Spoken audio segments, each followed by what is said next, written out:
Padres Reds pregame thoughts here. Ben Fadden with you. So Fernando Tatis Jr. obviously last night, that was the big storyline. First game back at Petco Park since 2021. The fans gave him a ton of love. Padres won. Ha-Sung Kim homered. Manny added insurance. Grish came through. Bogaerts extended his on-base streak to start the season to 30 games, which is a new franchise record. Going into tonight, we're still obviously going to have a lot of attention on Fernando Tatis Jr., but there's not going to be really attention on Xander Bogaerts, at least him, playing what he does on the field, because he's not starting today. His first day off of the season, a well-deserved day off. He's also not feeling too well. I believe in Chicago is when he kind of started not feeling so well, and so he just wants to have a day off, feel better, play tomorrow probably, and then have another day off Thursday before the Dodgers series starts on Friday night. That's a 3-game series. It ends with Sunday Night Baseball. So I'm fine with him getting a day off. This allows, by the way, there's a lefty on the mound, so that allows Nelson Cruz to be in the lineup. You can have Carpenter play first, have Crony play second, which is what is happening tonight. Have Ha-Sung Kim move over to short, keep Manny at third. It's fine that Bogaerts isn't playing tonight. He got on base in every game that he's played so far this year, and he has not had an off day in the first 30 games that the Padres have played. So, I'm interested in kind of seeing how this lineup will look, and how they will do without Xander Bogaerts, because it feels like Xander Bogaerts, you can count on him to come through with a hit or just come through in a spot, keep the rally going, keep an inning going, and they're not going to have that tonight. I'm not saying that they don't have a good lineup, but they're not going to have that tonight. So Tatis is leading off, Manny's hitting second, Soto's hitting third, then it's Cruz, Carp, Crony, Kim, Nola, Azokar. So no Grisham either, a lefty on the mound.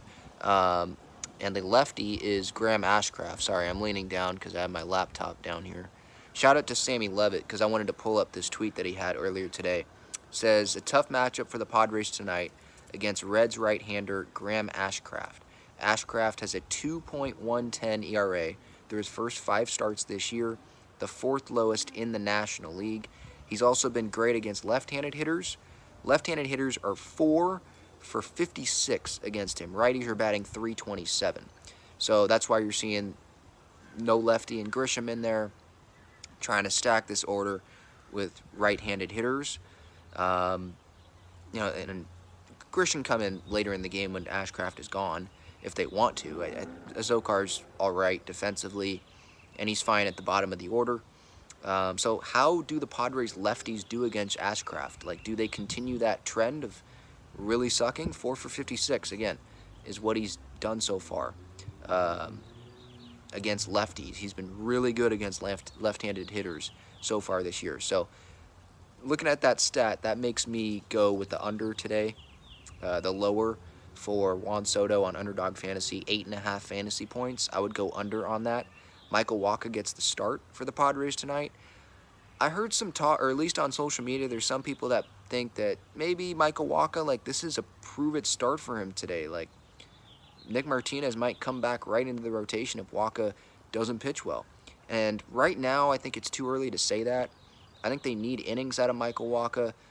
Lugo, they could have, a couple more starts, a few more starts, maybe through the All-Star break, have him leave the rotation after that point just to save some of his innings and have Martinez come back into the rotation. But with Wacha, yeah, I think he needs to pitch better, and I saw some encouraging signs last time out, but I think he's good in the rotation for now. We're a month into the season. I think they're going to give him a longer leash than that, and I don't even know when the last time he pitched as a reliever in the bullpen. It might be recently. I might have happened with the Red Sox last year. I have not looked that up.